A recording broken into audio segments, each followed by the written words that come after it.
Okay, so the previous examples, we were working with matrices that had two distinct real eigenvalues.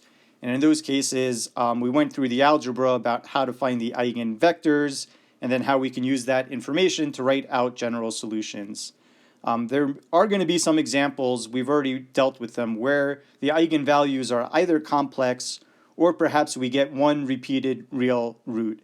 And let me just say that in those situations, finding the eigenvectors and using them to write solutions is way more complicated than we really need to focus on in this class. So the main point here is that if you find out that your eigenvalues are complex or repeated real roots, don't find the eigenvectors.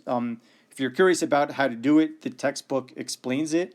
But ultimately, all we're interested in is what is the general solution and maybe what type of equilibrium is the origin.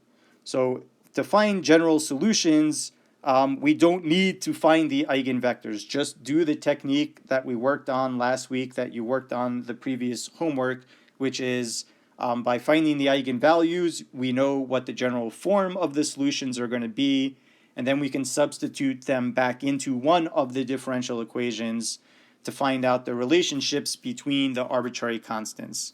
So that's what I would still like you guys to do when you get situations where the eigenvalues are complex or repeated.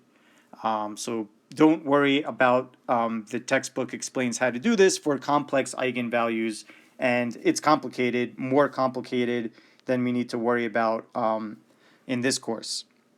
But what I do want to think about is this last bit.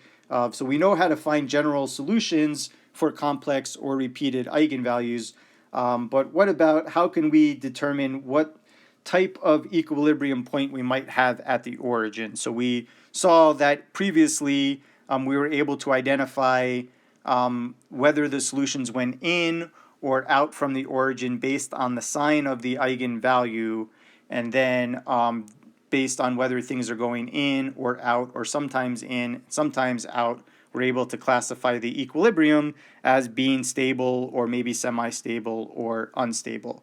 So I want to generalize that discussion about how we can classify the stability of the equilibrium for these systems. And that's really what the meat of this section is about.